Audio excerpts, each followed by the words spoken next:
ಮಲೆನಾಡಿನಲ್ಲಿ ಎಲ್ಲ ಗ್ರಾಮಗಳಲ್ಲೂ ಜಾತ್ರೆಯೇ ಜಾತ್ರೆ.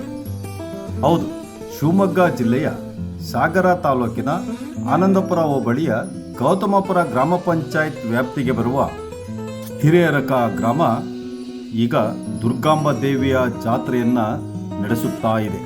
ಜಾತ್ರೆ ಎಂದಾಕ್ಷಣ ನಮಗೆ ಕಣ್ಣಿಗೆ ಬರುವುದು ಮಾರಿಕಾಂಬ ಜಾತ್ರೆ, ದುರ್ಗಾ ಜಾತ್ರೆಗಳು.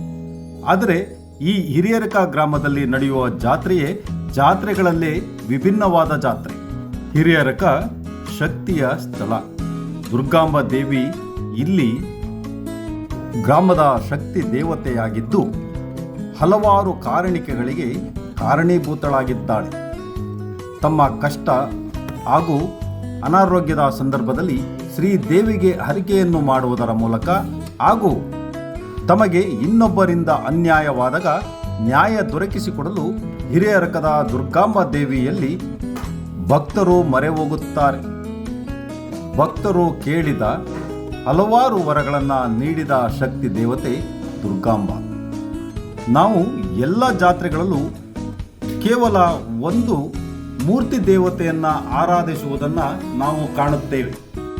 ಆದರೆ ಹಿರಿಯರಕದಲ್ಲಿ ಎರಡು ದುರ್ಗಾಂಬೆಯ ಮೂರ್ತಿಯನ್ನು ಪೂಜಿಸುವುದರ ಮೂಲಕ ಜಾತ್ರೆಯನ್ನು ಆಚರಿಸಲಾಗುತ್ತದೆ.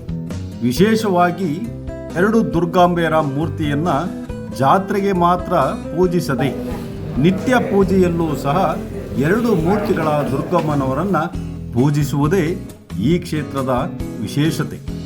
ದುರ್ಗಾದೇವಿಯ ದರ್ಶನ ಪಡೆದ ಮಾಜಿ ಸಚಿವರಾದ ಹರ್ತಾಳು ಹಾಲಪ್ಪ, ಮಾಜಿ ಜಿಲ್ಲಾ ಪಂಚಾಯತ್ ಸದಸ್ಯರಾದ ರತ್ನಾಕರ ವನಗೋಡು, ಹಿರಿಯರಕ ದುರ್ಗಾಂಬ ದೇವಿಯ ಜಾತ್ರೆ ಮಂಗಳವಾರದಿಂದ ಪ್ರಾರಂಭವಾಗಿ ಶುಕ್ರವಾರದ ತನಕ ನಡೆಯಲಿದೆ.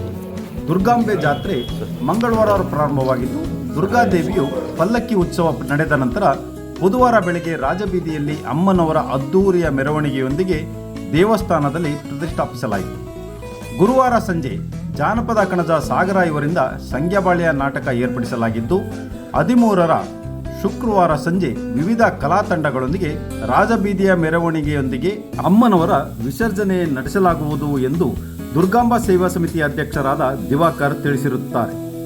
ಈ ಸಂದರ್ಭದಲ್ಲಿ ಕಾರ್ಯದರ್ಶಿ ಚೌಡಪ್ಪ, ಪೂಜಾರಿ ಜಗನ್ನಾಥ್, ಮಂಜುನಾಥ್, ಸಮಿತಿ ಪ್ರಮುಖರಾದ ಅಣ್ಣಪ್ಪ, ನಾಗರಾಜ, ಮಂಜುನಾಥ, ದೇವೇಂದ್ರಪ್ಪ, ಎಂ ಭದ್ರಪ್ಪ, ಮಂಜುನಾಥ್, ಕೆರೆಯಪ್ಪ, ಎಂಸಿ, ನಾರಾಯಣಮೂರ್ತಿ, ಯೋಗೇಂದ್ರಪ್ಪ ಹಾಗೂ ಊರಿನ ಗ್ರಾಮಸ್ಥರು ಮತ್ತು ಭಕ್ತಾದಿಗಳು ಉಪಸ್ಥಿತರಿದ್ದರು.